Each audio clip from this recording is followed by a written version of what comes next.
Bienvenue dans le troisième et dernier épisode de la série consacrée aux biais cognitifs et à leur influence sur nos décisions financières. Dans les 2 premiers épisodes, nous avons abordé les biais très présents dans notre quotidien, comme l'aversion à la perte, l'excès de confiance, le biais de conformisme ou encore le biais de cadrage. Aujourd'hui, nous allons aller encore plus loin avec des biais moins connus, souvent invisibles, mais très puissants, parce qu'ils s'ancrent dans nos émotions, dans nos histoires personnelles et même dans notre culture collective. Et nous terminerons l'épisode avec des clés pour retrouver un rapport à l'argent plus libre et plus conscient. Je vous rappelle que vous pouvez télécharger une fiche conseil sur les biais cognitifs liés à l'argent pour vous aider à prendre des décisions financières éclairées. Pour la récupérer, cliquez sur le lien en description de l'épisode.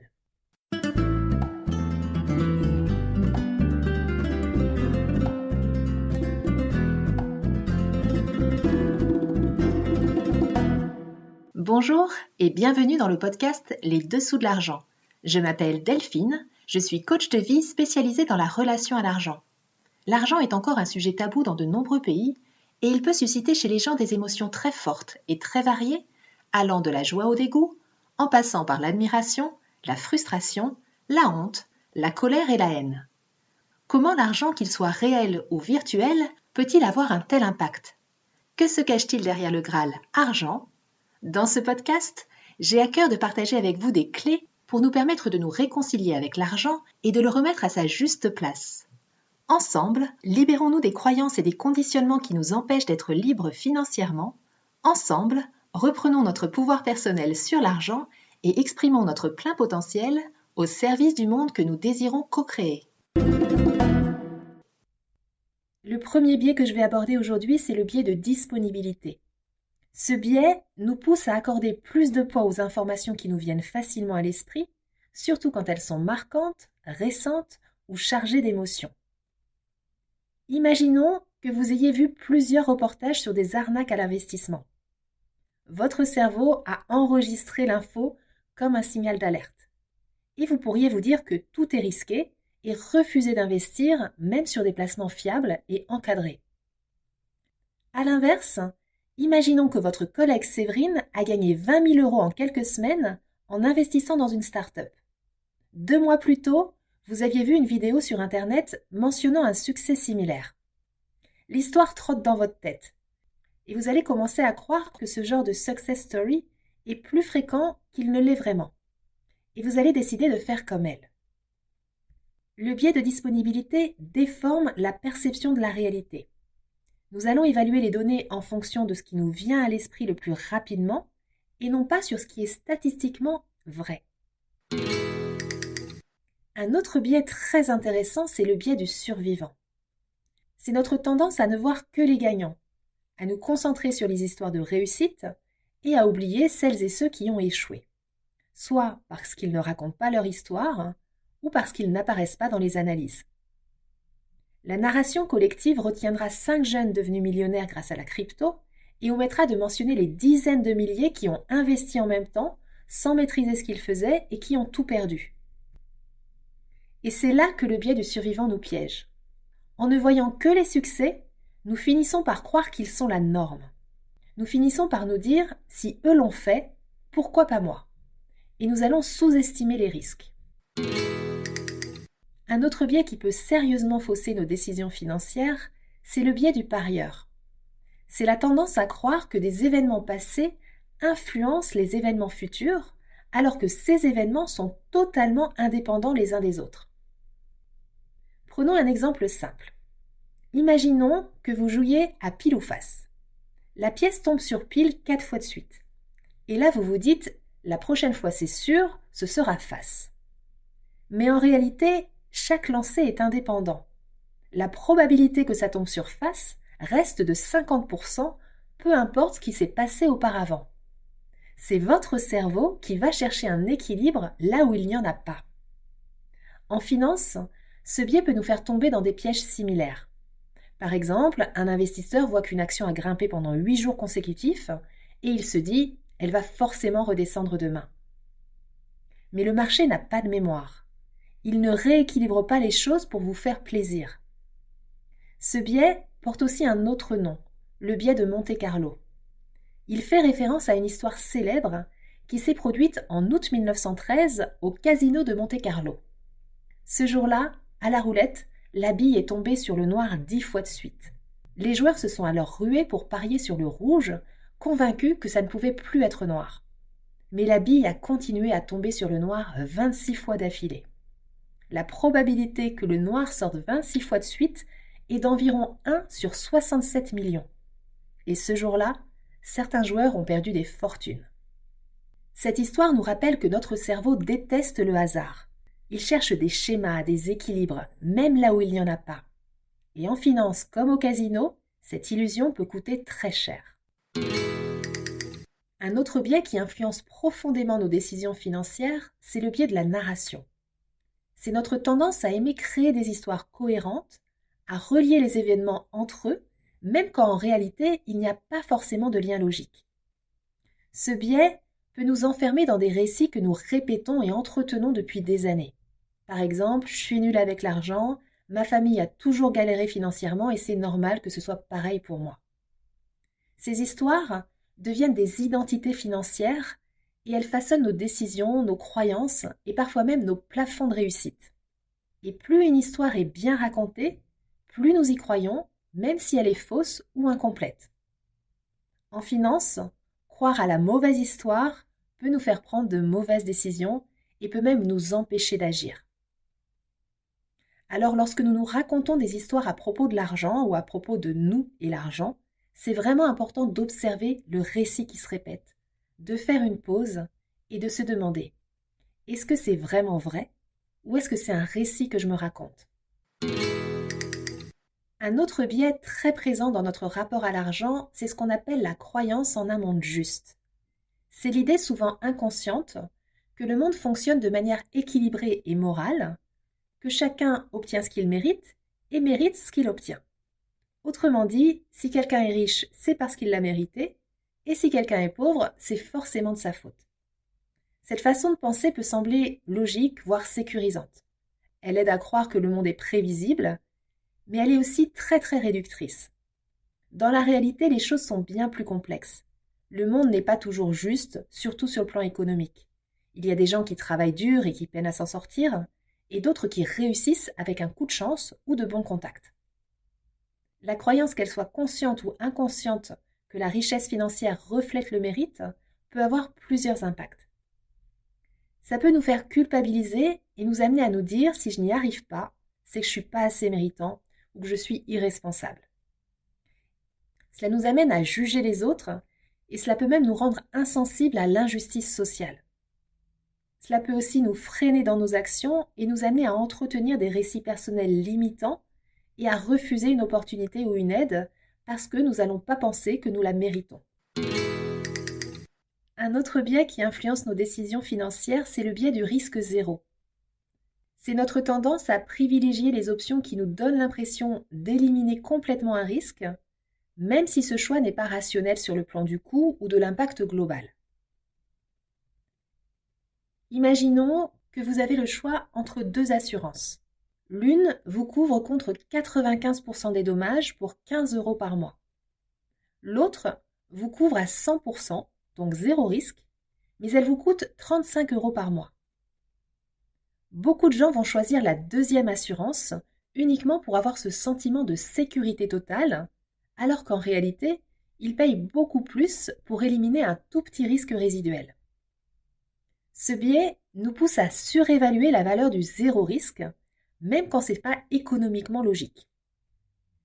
En finance personnelle, ça peut se traduire par le refus d'investir quoi que ce soit, par peur de la perte, et le choix de laisser son argent dormir sur un livret à très faible rendement, ou encore l'achat de garanties coûteuses alors qu'on pourrait mieux utiliser cet argent pour constituer une épargne de précaution. Dans la vraie vie, le risque zéro n'existe presque jamais. Il y a toujours une part d'incertitude. Et ce biais nous pousse donc parfois à payer très cher pour nous rassurer. L'idée, bien évidemment, ce n'est pas d'éliminer tout risque, mais d'apprendre à les mesurer, à les accepter et à les gérer intelligemment. Autre biais très intéressant, le biais d'ancrage. Quand il s'agit d'argent, notre cerveau a tendance à se fixer sur la première information chiffrée qu'il reçoit. C'est ce qu'on appelle le biais d'ancrage. Cette première donnée, qu'elle soit pertinente ou non, devient une encre mentale. Elle influence toutes les décisions qui suivent, souvent de façon inconsciente. Le biais d'ancrage est très utilisé en négociation. Celui qui parle en premier et donne un chiffre prend l'avantage. Parce que ce chiffre devient la référence, le point de départ à partir duquel on juge toutes les autres propositions. Imaginons que vous visitez un bien immobilier affiché à 400 000 euros. Même si ce prix est objectivement trop élevé, votre cerveau va l'intégrer comme un repère. Et quand vous allez faire une contre-offre, ce sera probablement par rapport à ce prix et pas par rapport à la vraie valeur du marché. Résultat, vous risquez de payer plus que nécessaire parce que vous êtes resté mentalement accroché à ce premier chiffre. Ce biais ne touche pas que les négociations. Il intervient aussi dans l'achat d'actions. Par exemple, ce titre valait 100 euros, il est tombé à 60 euros, donc c'est une bonne affaire. Et même par rapport à notre salaire. Imaginons une personne qui a toujours gagné 2 000 euros et pour elle, demander 3 000 euros, ça semble exagéré. Le biais d'ancrage va nous pousser à baser nos décisions financières sur la première donnée reçue, au lieu d'évaluer objectivement la situation, notamment la performance passée, les risques ou la raison d'une baisse. Et le problème, c'est que cette encre, elle peut être complètement arbitraire. Et si nous ne prenons pas de recul, nous pouvons finir par bâtir des décisions entières sur une base fragile. Donc avant de réagir à un chiffre, l'invitation est de se demander: est-ce que cette donnée est objective et justifiée, ou est-ce juste la première information qu'on m'a donnée? Autre biais très subtil qui peut nous épuiser dans notre relation à l'argent, c'est l'illusion de contrôle. C'est notre tendance à croire qu'avec assez d'attention, d'efforts ou de connaissances, nous allons réussir à maîtriser des événements incertains, voire complètement aléatoires. Par exemple, imaginons que vous pensez que suivre les marchés tous les jours, heure par heure, va vous permettre de mieux gérer vos investissements. Ou encore, vous êtes convaincu qu'en lisant assez de livres, en analysant toutes les données possibles, vous pourrez éviter tous les risques. Mais la vérité, c'est que dans les domaines complexes comme la finance, il y a toujours une part d'incertitude. Toujours. Et croire que nous pouvons tout anticiper, tout contrôler, tout sécuriser est une très grande illusion. Ce biais peut avoir plusieurs effets pervers. Il peut vous pousser à l'hyper-contrôle, c'est-à-dire surveiller constamment vos comptes, réagir à la moindre fluctuation, vouloir tout optimiser au point d'en devenir très anxieux. Il peut aussi mener à l'inaction totale, c'est-à-dire que nous allons nous dire: tant que je ne maîtrise pas tout, je ne bouge pas. Et résultat, vous restez bloqué, vous n'avancez pas. En fait, bien gérer son argent, ce n'est pas tout contrôler. C'est apprendre à accepter une part de risque, à poser des choix raisonnables même dans l'incertitude. Et c'est là justement que réside notre véritable pouvoir. Un autre biais très courant, mais souvent invisible, c'est l'effet de vérité illusoire. C'est notre tendance à croire qu'une information est vraie parce que nous l'avons déjà entendue plusieurs fois. Et ce, même si cette information est fausse ou exagérée. Dans le domaine de l'argent, l'effet de vérité illusoire peut avoir un impact énorme. Nous entendons régulièrement des phrases comme « l'immobilier, ça ne baisse jamais »,« les cryptos, c'est l'avenir, tu ne peux pas te tromper »,« il faut absolument avoir acheté sa résidence principale avant 30 ans ». Et à force d'entendre ce type de phrases, nous finissons par y croire sans vraiment les remettre en question. Ce biais est puissant parce que notre cerveau assimile la répétition à la crédibilité. Et cela peut nous amener à prendre des décisions basées sur des idées reçues et non sur des faits. Un investisseur peut ainsi acheter un actif juste parce qu'il a lu 10 fois que c'est une opportunité unique, sans jamais regarder les chiffres ni analyser les risques réels. C'est aussi un biais qui est activement utilisé en marketing et dans les médias. Rappelez-vous que la répétition n'est jamais anodine. Elle sert à imprimer un message et pas forcément à informer. Alors quand vous entendez une affirmation répétée plusieurs fois, demandez-vous, est-ce que je crois ça parce que c'est vrai ou juste parce que je l'ai entendu plusieurs fois? Je voudrais maintenant vous parler de deux biais très liés qui peuvent nous faire focaliser sur des informations tout en nous faisant complètement passer à côté d'éléments essentiels. Il s'agit du biais d'attention et du biais de la cécité d'attention. Le biais d'attention, c'est notre tendance à nous focaliser sur ce qui saute aux yeux, sur ce qui est visible, récent ou émotionnellement marquant, et à négliger tout le reste, même si c'est important.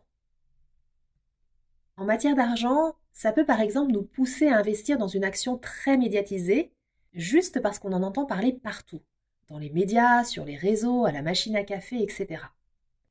La performance du moment nous attire, mais nous n'avons pas forcément consulté les fondamentaux de l'entreprise, sa santé financière ou les risques réels associés. Ce biais est souvent exploité dans la communication financière. On attire notre œil sur un rendement, par exemple jusqu'à 8% de rendement, ou sur une croissance spectaculaire, en passant rapidement sur les frais, sur la disponibilité ou sur les risques. L'effet inverse, c'est la cécité d'attention. Quand nous ne voyons pas quelque chose d'important, même si c'est sous nos yeux, parce que nous sommes concentrés sur autre chose. Imaginons que vous êtes tellement absorbé par le cours d'une action en forte hausse que vous ne remarquez pas les frais de gestion du produit dans lequel elle est logée. Ou alors, imaginons que vous signez un contrat parce que le conseiller vous a mis en confiance avec des graphiques très séduisants, mais vous n'avez pas vu une clause essentielle qui aurait dû vous alerter. La cécité d'attention, c'est aussi ce qui peut nous faire passer à côté de signaux d'alerte, de conflits d'intérêts ou de risques cachés, simplement parce qu'ils ne sont pas mis en avant. Ces deux biais sont très puissants parce qu'ils vont détourner notre regard de ce qui est pertinent vers ce qui est juste visible. Alors je vous invite à beaucoup de vigilance par rapport à ces biais. Le biais de surgénéralisation ou de généralisation excessive consiste à tirer une conclusion générale à partir d'un seul événement ou d'une expérience limitée, sans prendre en compte la complexité ou la diversité des situations. En matière d'argent, ce biais peut nous pousser à des jugements hâtifs qui ne reflètent pas la réalité. Par exemple, imaginons qu'un investisseur perde beaucoup d'argent sur un placement. Il peut conclure que toute la bourse est trop risquée et décider d'éviter complètement ce marché, alors qu'en réalité, la diversité des actions et des stratégies permet justement de répartir et de gérer les risques. De la même manière, une mauvaise expérience avec un conseiller financier peut faire penser que tous les professionnels du secteur sont peu fiables, ce qui est ni juste ni vrai. Donc le biais de généralisation excessive peut nous limiter dans notre capacité à prendre des décisions financières réfléchies et à saisir de nouvelles opportunités. Le meilleur antidote, c'est de se souvenir que chaque situation est unique et qu'il faut toujours chercher à comprendre le contexte complet avant de généraliser. Je ne pouvais pas terminer la trilogie sans aborder le biais d'automatisation qui est plus que jamais d'actualité avec l'explosion de l'intelligence artificielle. Le biais d'automatisation, c'est notre tendance à accorder une confiance excessive aux décisions ou aux recommandations issues d'un système automatisé comme une intelligence artificielle, même lorsqu'elles sont incorrectes ou discutables. Aujourd'hui, l'IA est partout, y compris dans la gestion de notre argent. Elle peut recommander des investissements via les robots advisors, elle peut aider à gérer nos budgets, elle peut optimiser nos dépenses, elle peut analyser les risques de crédit ou encore prédire les comportements d'achat. Et souvent, nous pouvons nous dire « c'est l'IA qui l'a dit, donc ça doit être vrai ». En faisant ça, on va attribuer à l'IA une autorité quasi absolue, oubliant qu'elle reste un outil et pas une vérité. L'IA peut se baser sur des données incomplètes, elle peut mal interpréter un contexte personnel ou tout simplement faire des erreurs. Et de nombreuses personnes acceptent les recommandations de l'IA sans esprit critique, même si les données utilisées sont partielles ou obsolètes, même si leur situation personnelle n'est pas prise en compte et même si l'algorithme est biaisé ou mal calibré. Par exemple, un outil d'investissement basé sur l'IA peut nous proposer un portefeuille idéal que nous allons suivre les yeux fermés, sans que ce dernier corresponde à notre profil de risque ou à notre situation professionnelle. Selon une étude Oracle de 2020, face à la complexité financière, 56% des consommateurs et dirigeants en France font aujourd'hui plus confiance à une IA qu'à un humain pour gérer leurs finances. Et ce chiffre monte à 67% au niveau international. Pourtant, une enquête américaine récente de 2025 a montré que 19% des personnes ayant suivi des conseils de l'IA en gestion financière ont perdu au moins 100 $. Ce taux grimpe à 27% dans la génération Z, c'est-à-dire les jeunes nés entre 1997 et 2010. L'intelligence artificielle peut nous aider à décider, mais elle ne doit jamais décider à notre place. L'IA est un outil puissant, mais elle n'est pas infaillible. Ses conseils, même gratuits, peuvent être mal adaptés, incomplets ou obsolètes et entraîner des pertes financières. C'est vraiment important d'apprendre à garder un regard critique par rapport à l'argent et garder la main sur nos décisions reste essentiel, même à l'ère de l'IA. À ce stade de la trilogie, nous avons exploré ensemble l'impact de 28 biais cognitifs sur nos décisions financières. Et peut-être que vous vous dites, mais comment je fais pour vivre avec tous ces biais? Est-ce que je peux vraiment les dépasser? C'est important de comprendre qu'il n'est pas possible de se débarrasser des biais cognitifs. Ils font partie de notre manière de penser. Par contre, c'est possible d'apprendre à les repérer, à les apprivoiser et à les contourner afin de reprendre du pouvoir sur nos décisions financières en conscience et à long terme. Pour cela, vous pouvez utiliser 3 leviers puissants. Le premier consiste à s'observer en temps réel lorsque nous prenons une décision financière et à développer une conscience active. Vous pouvez par exemple vous poser les questions suivantes. Est-ce que je suis en train de décider sous le coup d'une émotion?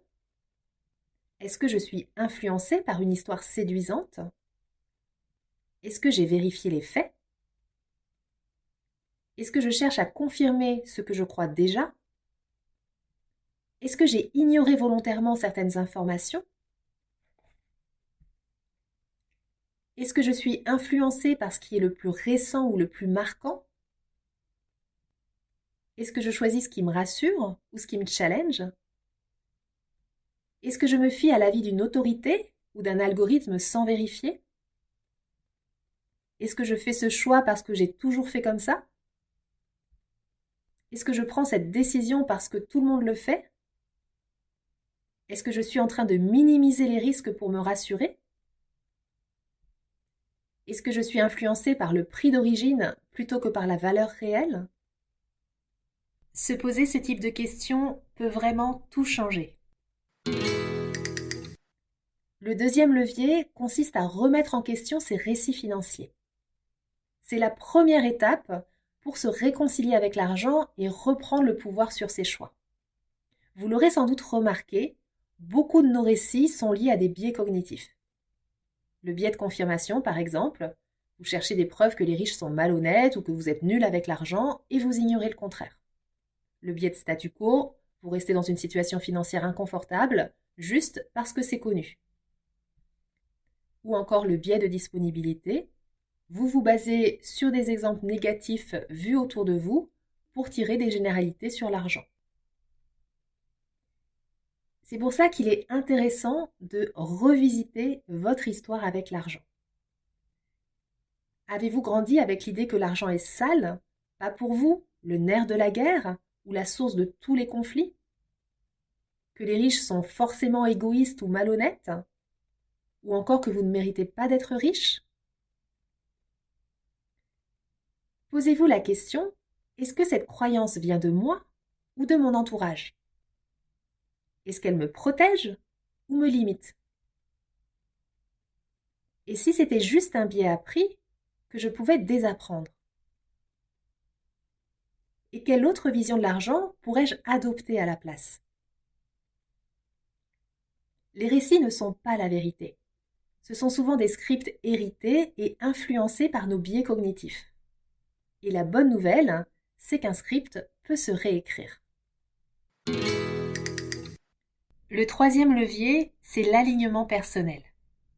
Au lieu de chercher la bonne décision financière, posez-vous la question suivante. Est-ce que cette décision respecte mes valeurs, mes objectifs et mon rythme ? Parce que la meilleure décision financière n'est pas toujours celle qui rapporte le plus d'argent. C'est celle qui vous apaise, qui vous ressemble et qui vous fait avancer. Je vous rappelle que vous pouvez télécharger une fiche conseil sur les biais cognitifs liés à l'argent pour vous aider à prendre des décisions financières éclairées. Pour la récupérer, cliquez sur le lien en description de l'épisode. Nous arrivons à la fin de la trilogie sur l'impact des biais cognitifs dans nos décisions financières. J'ai pris beaucoup de plaisir à la préparer et à l'enregistrer. J'espère qu'elle vous a enrichi. Si elle vous a plu et si vous souhaitez me soutenir dans la réalisation de ce podcast, je vous remercie de bien vouloir la partager autour de vous, de lui mettre une jolie note ou un avis sur les plateformes de podcast, comme Spotify ou Apple Podcast. Et vous pouvez aussi la retrouver sur ma chaîne YouTube Richesse Illimitée. Je vous remercie d'avoir suivi cette trilogie jusqu'au bout et je vous dis à très bientôt pour un nouvel épisode.